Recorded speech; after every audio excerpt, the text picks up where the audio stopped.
చాకలి ఐలమ్మ వర్ధంతి సందర్భంగా రజక సంఘం సభ్యుల ఆధ్వర్యంలో ఘనంగా వర్ధంతి వేడుకలను నిర్వహించారు. ఈ సందర్భంగా వారు మాట్లాడుతూ చాకలి ఐలమ్మ ఆశయ సాధనకు ప్రతి ఒక్కరూ కృషి చేయాలని సూచించారు. ఈ కార్యక్రమంలో మర్రిపల్లి రాజు, శ్రీకాంత్, రమేష్, కిషన్, మైలారం రాము, లక్ష్మణ్, వెంకటేష్, కమలాకర్, ప్రశాంత్, పరశురాములు, మహేష్, సిపిఐ జిల్లా కార్యవర్గ సభ్యులు కడారి రాములు, గాజుల పోషెట్టి, మహిళా నాయకులు శాంత తదితరులు పాల్గొన్నారు.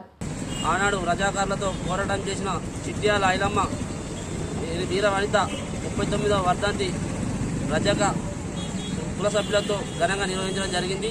జిల్లా వేములవాడలో చాకలి ఐలమ్మ 39వ వర్ధంతి ఇవాళ రజాక సంఘం తరఫున నిర్ణయించుకోవడం జరిగింది.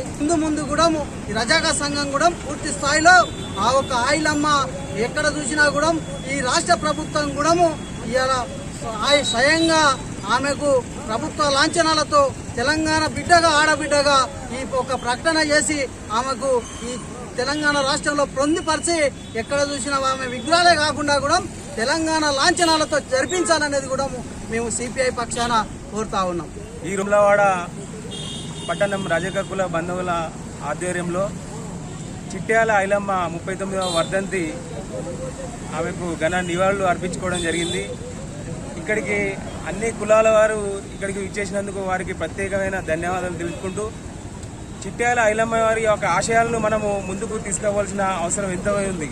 ఇప్పటికీ కూడా చాలా పేదరికంలో అన్ని విధంగా మేము మగ్గుతున్నాం. మాకు ప్రభుత్వము తగు ఆర్థికంగా మమ్మల్ని ముందుకు తీసుకెళ్లాలని చెప్పేసి మేము కోరుకుంటూ ఈ వర్ధంతి ఉత్సవాలను కూడా ప్రజాప్రతినిధులు, ఎమ్మెల్యేలు, ఎంపీలు వారి ఆధ్వర్యంలో ఘనంగా అన్ని కులాల వారు అందరినీ పిలుచుకొని ఘనంగా నిర్వహించుకునే విధంగా ప్రభుత్వము చేసుకోవాలని నేను సవినయంగా మనవిస్తున్నాను.